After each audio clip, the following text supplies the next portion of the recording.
ქობულეთის საკრებულოს 4 კომისიის თავმჯდომარის ვინაობა ცნობილია. 2 კენჭისყრის მიუხედავად ვერ აირჩიეს განათლების, კულტურის, სპორტის, მეცნიერებისა და ტურიზმის საკითხთა კომისიის ხელმძღვანელი.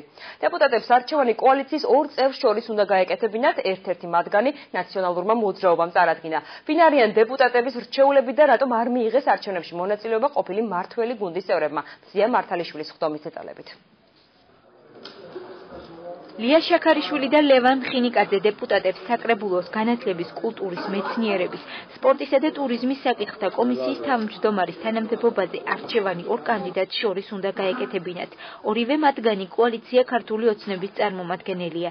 შაქარიშვილი ერთიანმა ნაციონალურმა მოძრაობამ, ხინიკაძე კი ქართულმა ოცნებამ წარადგინა. შაქარიშვილს ნდობა 15-მა დეპუტატმა გამოუცხადა და ხინიკაძეს კი 9-მ. ხმების რაოდენობა საკმარისი არ აღმოჩნდა, რის შემდეგაც შესვენება გამოცხადდა და მეორე ტური დაინიშნა. შესვენებაზე დეპუტატებმა საკრებულოს თავმჯდომარის კაბინეტში გადაინაცვლეს. კონსულტაციებს გავებთ, თავმჯდომარემ შეკრიბა საკრებულოს წევრები და ჩემი ინტერესიც არის გავიგო მიზეზი. იმას არ დაუპარები ვარ. უბრალოდ მეც მინდა გავიგო რა ხდება და რა არის მიზეზი ამის შეკრების მიზეზი. ჩემ სამუშაო კაბინეტში ვიყავი და მივდივარ შესვენება დასრულდა. სხდომის განახლების შემდეგ განმეორებით კენჭისყრაზე ხინიკაძემ 15, შაქარიშვილმა კი 8 ხმა მიიღო. კანდიდატებმა ხმების საკმარისი რაოდენობა ვერც ამჯერად დააგროვეს. შაქარიშვილი ცენტრალურ ოფისს საკითხით დაინტერესებას ურჩევს. პარტიისგან არ იყო წინდ დაგიღმილი, მათ სხვა შეთანხმება ჰქონდათ, თუმცა პრეტენზია ამ პოზიციაზე მე მქონდა და ვფიქრობ საფუძვლიანადაც. ამიტომაც მინდა მიუთითო ზოგადად დაინტერესდნენ ეს არის ადგილობრივ დონეზე მიღებული გადაწყვეტილება.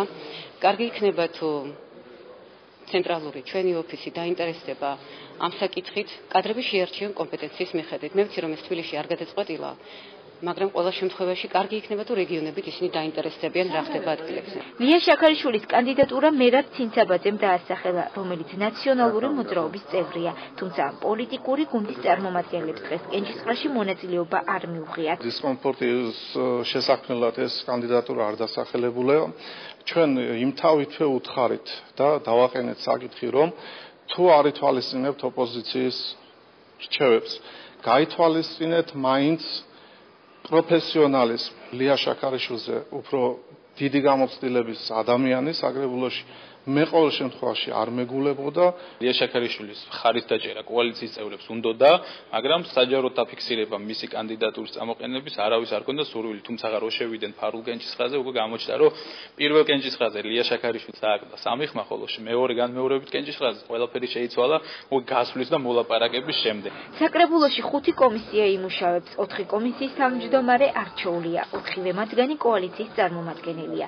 საფინანსო საბიუჯეტო კომისიის თავმჯდომარე კანდიდატად ოპოზიცია მელგუჯა გოგმაჩაძე დაასახელა, თუმცა მან მხოლოდ 5 ხმა მიიღო. უცვლოვნად ვითხოვე, რა თქმა უნდა, რომ ოპოზიციის მხარისთვის მიეცათ ერთი კომისიის თავმჯდომარის კანდიდატურა მაინც დაეყენებინა და მაინც გასულიყო, როგორც მათ უნდათ, ისე გაკეთა აბსოლუტურად ყველაფერი. ოპოზიციას მაინც არ მიცემდნენ ხმას, აუცილებლად, იმიტომ რომ აქ ერთმართველი გუნდი არის და ერთმართველი გუნდი ფიგურირებს. კოალიცია ქართული ოცნება შედგება 6 პოლიტიკური პარტიის შედეგად და აქ სხვადასხვა პოლიტიკური პარტიის წარმომადგენლება დაიკავეს კომპეტენციიდან გამომდინარე აღნიშნული თანამდებობები. ქობულეთის საკრებულოში იურიდიულ, საპროცედურო და სამანდატო საკითხთა კომისიას მამია ჟორდანია, ჯანმრთელობისა და სოციალური დაცვის კომისიას ნათია თხილაიშვილი, საფინანსო საბიუჯეტოს ნაილე ლაზიშვილი, ხოლო ქონების მასვისა და აგრარულ საკითხთა კომისიას ვიტალი ქარცივაძე უხელმძღვანელებენ. ვეცდები მაქსიმალურად თუ კი რამე შეიძლება გამოვიდეს და გაკეთდეს ქობულეთისთვის სოციალური სფერო და ჯანდაცვის კუთხით, მაქსიმუმი გავაკეთოთ რაც კი შეიძლება.